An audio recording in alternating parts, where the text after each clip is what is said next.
Correct answer है, केवल और केवल ऑप्शन बी सभी का राइट। ठीक है, इसके बाद नेक्स्ट क्वेश्चन आप सभी की स्क्रीन पर कब संयुक्त प्रांत का नाम बदलकर उत्तर प्रदेश किया गया। ठीक है, तो इसमें देखिए राइट आंसर की अगर मैं बात करूंगा 24 जनवरी 1950 सभी को पता है कि ऑप्शन आपका बी। एक क्वेश्चन अलग से पूछ लेता है कि उत्तर प्रदेश दिवस कब मनाया जाता है, तो उत्तर प्रदेश दिवस आपका 24 जनवरी को मनाया जाता है। याद रखिएगा, इंपॉर्टेंट क्वेश्चन है, अच्छा क्वेश्चन है। ठीक है ना, कई बार एग्जाम में पूछा हुआ है, उत्तर प्रदेश पुलिस के एग्जाम में भी पूछा हुआ है। ठीक है ना, यूपी टीईटी के एग्जाम में पूछा हुआ है, पीईटी के एग्जाम में पूछा हुआ है। ठीक है ना, एंट्रेंस एग्जाम के अंदर भी इस क्वेश्चन को पूछा हुआ है, तो अच्छा क्वेश्चन है, बार बार रिपीट होता है। इसके बाद नेक्स्ट क्वेश्चन आप सभी की स्क्रीन पर ये रहा, काला नमक चावल की किस्म को एक जिला एक उत्पाद योजना के तहत उत्तर प्रदेश के किस जिले से उत्पाद के रूप में चुना गया। तो क्वेश्चंस आपकी स्क्रीन पर 3 है, मोस्ट इंपोर्टेंट, बहुत ही अच्छा क्वेश्चंस आपके लिए रहेगा। इसमें राइट आंसर सीधा सिद्धार्थनगर लग जाएगा, ऑप्शंस आपका बी सभी का राइट आंसर। जिसने बी आंसर किया है बिल्कुल शानदार आंसर है, बिल्कुल अच्छा। इसके बाद नेक्स्ट क्वेश्चन आप सभी की स्क्रीन पर ये रहा, सूफी संत अमीर खुसरो का जन्म उत्तर प्रदेश के किस जिले के अंदर हुआ था। तो देखिए अगर यहाँ पे मैं आपसे बात करूँ क्वेश्चन नंबर 4 जो आप सभी के स्क्रीन पर है, जन्म इसका 1253 ईस्वी में हुआ था बेटा। कब हुआ था? 1253 में, ये याद रखिएगा, अच्छा क्वेश्चन है। ठीक है ना, क्योंकि यहाँ से इस तरीके का क्वेश्चन भी आपके लिए बन सकता है। और उत्तर प्रदेश के एटा के पटियाला नामक कस्बे में हुआ था, याद रखिएगा। तो इसमें राइट आंसर हो जाएगा एटा। अगर आपका कस्बा का नाम पूछेगा तो कस्बे का नाम याद रखिएगा, पटियाला कस्बा था भैया। ठीक है, मोस्ट इंपोर्टेंट, अच्छा क्वेश्चन था। ठीक है, इसके बाद देखिए नेक्स्ट क्वेश्चन आप सभी की स्क्रीन पर ये रहा, ये क्वेश्चन में पूछा है, बहू बेगम का मकबरा उत्तर प्रदेश में कहाँ पे स्थित है। Question number 5। अब देखिए बहू बेगम का जो मकबरा है उत्तर प्रदेश के फैजाबाद के अंदर ही स्थित है। ठीक है ना, और इस चीज़ को समझ लीजिएगा कि फैजाबाद में सबसे ऊंची इमारतों में से एक है। ठीक है, और गैर मुगल जो मुस्लिम वास्तुकला है उनका उल्लेखनीय इसमें उदाहरण आपका दिया गया है। ठीक है, तो आंसर आपका राइट आंसर सीधा सीधा बन गया इसमें फैजाबाद, ऑप्शन आपका डी सभी का सही हो जाएगा। इसके बाद देखिएगा नेक्स्ट क्वेश्चन आपकी स्क्रीन पर, निम्नलिखित में से किस प्रसिद्ध भारतीय शास्त्रीय गायिका को उसके शिष्यों द्वारा प्यार से अम्मा जी बुलाया जाता था। ये यूपीपी में मैंने पढ़ाया हुआ क्वेश्चन है, यूपीपी क्लासेस में। ठीक है, और ये क्वेश्चन पूछा हुआ भी है भाई। ठीक है, ध्यान रखिएगा। क्वेश्चन नंबर 6 आप सभी की स्क्रीन पर, राइट आंसर गिरिजा देवी आपका राइट आंसर हो जाएगा। इसके बाद उत्तर प्रदेश के वर्तमान मुख्यमंत्री जो योगी आदित्यनाथ जी हैं वो किस संप्रदाय से संबंधित रखते हैं। ये अधिकतम प्रैक्टिस सेटों में मिल जाता है क्वेश्चन, अगर आप लोग टीईटी के एग्जाम दे रहे हो, ठीक है ना, या आप लोग यूपी ट्रिपल एससी कोई एग्जाम दे रहे हो। ठीक है ना, क्योंकि ये क्वेश्चन ऐसा है कि एक कह सकते हैं किसी भी एग्जाम के अंदर उत्तर प्रदेश में अगर होगा तो कहीं ना कहीं पूछता रहता है बार बार। ठीक है ना, तो राइट आंसर नाथ संप्रदाय, क्या नाम है, योगी आदित्यनाथ, ये लग रहा है ना नाथ, ये संप्रदाय है। ठीक है ना, ध्यान रखिएगा, राइट आंसर ऑप्शन बी। इसके बाद नेक्स्ट क्वेश्चन आपके स्क्रीन पर, जो अच्छा क्वेश्चन बनेगा उसमें पूछा जाएगा आप लोगों से, निम्नलिखित में से कौन से सिख गुरु ने 1699 में खालसा पंथ की स्थापना की और कहाँ पे स्थापना की थी। ठीक है ना, दूसरे में पूछा हुआ है, खालसा निष्ठावान समुदाय जिसने अपने विश्वास के दृश्य प्रतीकों को पहनते हैं और योद्धाओं की तरह प्रदर्शित करते हैं। तो सही आंसर क्वेश्चन नंबर 9 में राइट आंसर गुरु गोविंद सिंह राइट होगा। ठीक है ना, इसके बाद आइएगा नेक्स्ट क्वेश्चन की ओर। इसमें आपसे क्या पूछ रहा है कि विद्युत का सबसे अच्छा चालक इनमें से कौन सा है। विद्युत का सबसे अच्छा चालक इनमें से कौन सा होगा। इसमें मैं हिंदी के क्वेश्चंस भी आप लोगों को कवर कराने वाला हूं जो एग्जाम के अंदर अधिकतम पूछे जाते हैं। ठीक है, तो 10 क्वेश्चंस आप सभी की स्क्रीन पर, राइट आंसर सीधा इसमें आप लोगों का बन जाएगा ऑप्शन सी, कोपर सभी का राइट। कौन सा बाबू, कोपर सभी का राइट हो जाएगा। इसके बाद किस सिख गुरु ने सिख विवाह समारोह की शुरुआत आनंद कारज के नाम से किया था। जो क्वेश्चन नंबर 11 स्क्रीन पर दिया हुआ है इसमें राइट आंसर गुरु अमरदास राइट आंसर होगा। कौन सा, अमरदास, मोस्ट इंपोर्टेंट है, याद रखना है। इसके बाद नेक्स्ट क्वेश्चन आप सभी की स्क्रीन पर, भारत की पूर्व की ओर देखो नीति का जो आरंभ हुआ था वो कब हुआ था, ये पूछना चाह रहा है। सिंपल क्वेश्चन है भैया, क्वेश्चन नंबर 12 मोस्ट इंपोर्टेंट, अधिकतम एग्जाम में पूछने वाला। तो ये जो स्टार्ट हुआ था भैया क्वेश्चन नंबर 12 में 1991 में हुआ था, राइट आंसर इसमें 90 के दशक में हुआ था। कब हुआ था, 90 के दशक में 1991। ठीक है, याद रखिएगा।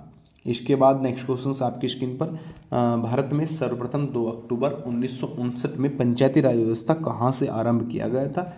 तो देखिए राजस्थान में मैंने आप लोगों को बताया हुआ है, ठीक है, राजस्थान में हुआ था। तो सही आंसर आपका ऑप्शन आपका बी। अच्छा, दूसरा स्थान आप लोगों को कमेंट सेक्शन के अंदर बताना है कि दूसरा स्थान कहाँ पे था। इसके बाद देखिएगा नेक्स्ट क्वेश्चन आप सभी की स्क्रीन पर, इसमें पूछा गया निम्नलिखित में से कौन सा कथन सही है। कथन पूछ रहे हैं, मतलब 3 गलत हैं और 1 सही दिया हुआ है। तो क्वेश्चन नंबर 14, इसमें आपको बताया कि 1975 में आपातकाल के समय गुलजारी लाल, नहीं भैया, ठीक है ना, कौन था बताइए। सभी के सभी कमेंट सेक्शन के अंदर जरूर करिएगा, ठीक है ना। राइट आंसर, इंदिरा गांधी भारत की प्रधानमंत्री थी 1975 में, तब आपातकाल लगा था। ये सही आंसर आ रहा है भैया, कौन सा, ऑप्शन बी। इसका मतलब बी ही सही है, सारे के सारे और गलत हो जाएंगे, ठीक है। इसके बाद नेक्स्ट क्वेश्चन, निम्नलिखित में से कौन सी जॉर्डन की राजधानी है। इनमें से कौन सी एक जॉर्डन की राजधानी है। तो सही आंसर क्वेश्चन नंबर 19 की अगर बात करूंगा, राइट आंसर सीधा आप लोगों का यहाँ पे ऑप्शन से डी, अम्मान हो जाएगी, ठीक है ना। कौन सी हो जाएगी, अम्मान, सभी की यहाँ पे राइट आंसर हो जाएगी। इसकी मुद्रा की अगर मैं बात करूँ तो जॉर्डन दिनार इसकी मुद्रा है बेटा, क्या है, जॉर्डन दिनार इसकी मुद्रा हो जाएगी। चलिएगा इसके बाद नेक्स्ट क्वेश्चन आप सभी की स्क्रीन पर, निम्नलिखित में से कौन सी मंगोलिया की मुद्रा है। इस बार पूछा है कि मंगोलिया की मुद्रा बता दीजिए, मंगोलिया की मुद्रा इनमें से कौन सी रहेगी, ठीक है। अच्छा, इसकी राजधानी की अगर बात करूँ तो राजधानी इसकी बेटा आपके बटौर है। कौन सी है, उलान बटौर, उलान बटौर इसकी राजधानी। मुद्रा आपकी मंगोलियाई तोकरोक हो जाएगी। तो सही आंसर हो जाएगा ऑप्शन आपका बी, सभी का राइट। अब देखिए कुछ क्वेश्चंस मैंने आप लोगों के लिए, ये हिंदी के क्वेश्चंस हैं, याद रखिएगा, और बहुत ही अच्छे वही क्वेश्चंस हैं जो आपके एग्जाम के अंदर बार बार रिपीट होते आए हैं। जैसे कि क्वेश्चंस आप सभी की स्क्रीन पर है, वर्णों के भेद कितने होते हैं, ये पूछना चाह रहा है। बहुत ही अच्छा क्वेश्चन, 114 क्वेश्चन आप सभी की स्क्रीन पर होगा। कौन सा, 114 वर्णों के भेद पूछ रहा है। तो वर्णों के कितने प्रकार के भेद है ये पूछ रहा है। 114 क्वेश्चंस की अगर मैं बात करूँ, अच्छा, भाषा की सबसे छोटी इकाई कौन सी है। भाषा की सबसे छोटी इकाई है बेटा ध्वनि। कौन सी है, ध्वनि सबसे छोटी इकाई है, ठीक है ना। और ध्वनि को ही क्या कहा जाता है, वर्ण कहा जाता है। वर्ण कितने प्रकार के होते हैं, 2 प्रकार के वर्ण होते हैं बेटा, एक स्वर और दूसरा व्यंजन, ठीक है, याद रखिएगा। इसके बाद नेक्स्ट क्वेश्चन आप सभी की स्क्रीन पर देखिए, ये रहा। इसमें आपसे पूछा है निम्नलिखित में से कौन सा शब्द स्त्रीलिंग शब्द होगा। अब एक चीज़ मुझे बताइए, क्वेश्चन नंबर 15 है आपकी स्क्रीन पर, ठीक है ना। देखिए स्त्रीलिंग शब्द पूछ रहा है, मालिक बोल दिया, अगर मालिक का स्त्रीलिंग होता तो मालकिन, क्या होना था, मालकिन, ठीक है ना। पाठक बोल दिया, ये भी आपका कैसा रहेगा, पुल्लिंग शब्द रहेगा। कहार, ये भी पुल्लिंग रहेगा, ठीक है ना। तो 3 आपकी पुल्लिंग हो गए भैया जी। तो आंसर तो डी ही हो गया, ऑटोमेटिक क्या हो गया, योगिनी आपका एक प्रकार का स्त्रीलिंग शब्द होगा। इसके बाद नेक्स्ट क्वेश्चन आपकी स्क्रीन पर, इस बार आपसे बताया गया है कि आपको पुल्लिंग शब्द का चयन करना है। क्या, अब देखिए, नायिका क्या है भैया, स्त्रीलिंग है यार, सिंपल तरीके से दिख रहा है। लेखिका, लेखक होना चाहिए था अगर पुल्लिंग होता तो। वधू, वर होना चाहिए था अगर पुल्लिंग होता तो, ठीक है ना। धावक, ये क्या हो गया भैया जी, ये हो गया पुल्लिंग शब्द। सही आंसर ऑप्शन आपका डी। चलिए, शिक्षक का बहुवचन शब्द बताएं। बहुत अच्छा क्वेश्चन, सबसे ज़्यादा पूछे जाने वाला क्वेश्चन। कारण, क्योंकि बच्चा कंफ्यूज रहता है, क्या करता है इसमें। तो 117 जो क्वेश्चन आप सभी की स्क्रीन पर है, इसमें शिक्षका कर देता है, शिक्षिका कर देता है। शिक्षिकाई क्या होता है, शिक्षिकाई तो कोई वर्ड है ही नहीं है, ये तो गलती आंसर है आपका। शिक्षिका ये गलत हो जाएगा भैया, या शिक्षकों ये भी गलत। तो शिक्षक गण ये सही आंसर है। कौन सा है, शिक्षक गण, बहुत सारे शिक्षकों की संख्या, ठीक है, याद रखिएगा। चलिएगा, इसके बाद नेक्स्ट क्वेश्चन आप सभी की स्क्रीन पर, माँ ने बाजार से कपड़ा खरीदा, रेखांकित का कारक पूछना है। 118 क्वेश्चन है, ये ध्यान रखिएगा। कुछ क्वेश्चंस ऐसे हैं जो उत्तर प्रदेश पुलिस के अंदर भी पूछा गया है, ठीक है ना। कुछ क्वेश्चंस ऐसे हैं जो यूपी बीएड एंट्रेंस के अंदर भी पूछा हुआ है, और कुछ क्वेश्चंस ऐसे हैं जो टीईटी एग्जाम के अंदर भी पूछा हुआ है, और कुछ क्वेश्चंस आपके ऐसे हैं जो आप लोग यूपी ट्रिपल एससी के अंदर पूछा जाता है। जैसे कोई लोअर पीसीएस परीक्षा हो, लेखपाल की परीक्षा हो, ठीक है ना, एडीओ हो, वीडियो हो, इन सभी एग्जाम के अंदर बार बार रिपीट होते हैं। तो 118 क्वेश्चन आपकी स्क्रीन पर है, कर्म कारक हो जाएगा, क्योंकि माँ ने बाजार से कपड़ा खरीदा, ठीक है ना। इसके बाद यह मेरी पतंग है, रेखांकित का भेद बताइए। अब इसमें क्या कहा है उसने कहा यह मेरी पतंग है। 119 क्वेश्चन आपके इसके। देखिए मैं ज़्यादा से ज़्यादा कोशिश करता हूँ कि आप लोगों को बहुत अच्छे तरीके से समझा दूँ। उसने एक निश्चित वो दे दिया, निश्चय कर रखा है कि ये मेरी पतंग है, उसे पता है, ठीक है ना। क्या बोला है, निश्चय हो जाएगा, तो सही आंसर हो जाएगा निश्चयवाचक सर्वनाम। अगर प्रश्नवाचक होता तो वो पूछता, क्या पूछता, क्या यह मेरी पतंग है, फिर आता क्या यह मेरी पतंग है, तब होता एक प्रश्नवाचक। समझे ना, समझे, बहुत अच्छा क्वेश्चन है। अनिश्चयवाचक होता कि कहीं ये मेरी पतंग तो नहीं है, क्या कहीं यह मेरी पतंग तो नहीं है, ये बन जाता, ठीक है ना। राइट आंसर हो जाएगा आपका निश्चयवाचक। इसके बाद समझदार शब्द विशेषण का कौन सा भेद होगा। 120 क्वेश्चंस में समझदार कैसा होगा, गुणवाचक होगा बेटे, उसके अंदर गुण है इस चीज़ का, समझे ना।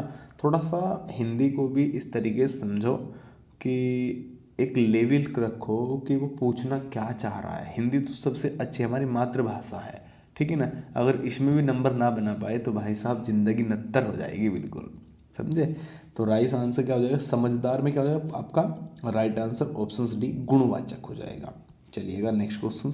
इसमें आपसे क्या पूछ रहे हैं, चर्चा शब्द से बना विशेषण बताइए। चर्चा शब्द से बना विशेषण। 121 क्वेश्चन आप सभी की स्क्रीन पर है। अच्छा एक चीज़ ध्यान रखिएगा, मैं आपसे बात कर रहा हूँ, ठीक है ना। अगर मैं किसी विषय पे चर्चा करना चाहूँगा तो किस लिए करना चाहूँगा कि आप उस केस में जानते हो क्या, आप लोग उस केस के बारे में मालूम है क्या, तो वो विषय क्या है कि एक चर्चित विषय रहा होगा, ठीक है ना। तभी तो मैं आपसे पूछ रहा हूँ भैया, आपको तो पता होना चाहिए एक चर्चित स्थान या सॉरी एक चर्चित वाक्य जिसके बारे में पहले ही कल्पना हो चुकी हो उसे कहेंगे, ठीक है। तो राइट आंसर चर्चित राइट आंसर होगा ऑप्शन आपका सी। चलिएगा इसके बाद नेक्स्ट क्वेश्चन आपकी स्क्रीन पर, धातु किसे कहा जाता है। भैया जी ये तो क्वेश्चन बहुत अच्छा है, 122 क्वेश्चन स्क्रीन पर है। तो धातु किसे कहा जाएगा, धातु बेटा क्रिया के मूल रूप को कहा जाएगा। क्रिया के मूल रूप को धातु कहा जाता है। क्रिया के सामान्य रूप बिल्कुल गलत है भैया जी, क्रिया के उत्तम रूप बिल्कुल गलत है, क्रिया के संपूर्ण रूप बिल्कुल गलत है। ऑप्शन ए शब्द का सही। अच्छा भूतकाल के भेद कितने होते हैं, अच्छा ये बता दो चलो, भूतकाल के भेद कितने होते हैं। क्वेश्चन नंबर 23 आप सभी की स्क्रीन पर, बहुत ही अच्छा क्वेश्चन है। देखिए भूतकाल के 6 भेद होते हैं, सामान्य भूतकाल, आसन भूतकाल, पूर्ण भूतकाल, ठीक है ना, अपूर्ण भूतकाल, संदिग्ध भूतकाल, ठीक है। तो इन सभी को थोड़ा सा याद रखिएगा। राइट आंसर आप लोगों का सीधा ऑप्शन सबका बी 6। इसके भाव जो तद्भव शब्द होते हैं वो किससे बने होते हैं, हिंदी के मूल शब्द, विदेशी शब्दों के मूल, उर्दू में बदलाव या संस्कृत शब्दों में कुछ बदलाव। 124 क्वेश्चन जो आप सभी की स्क्रीन पर है। देखिए 124 में इस चीज़ को समझिएगा, इसमें क्या बोल रहा है, इसमें बोल रहा है तद्भव शब्द बने होते हैं, हिंदी के मूल शब्दों से नहीं बने होते बेटा, विदेशों के शब्द से नहीं, ये तो बिल्कुल ही नहीं है यार, उर्दू वाला भी नहीं है। तो संस्कृत के शब्दों में कुछ बदलाव अगर हो जाए तो उसे तद्भव कहलाते हैं। तत्सम किसे कहते हैं बेटा, तत्सम का आंसर आप लोग कमेंट सेक्शन के अंदर जस्ट कर दो 1 मिनट से पहले। अच्छा तत्सम शब्द पहचानना है इसमें।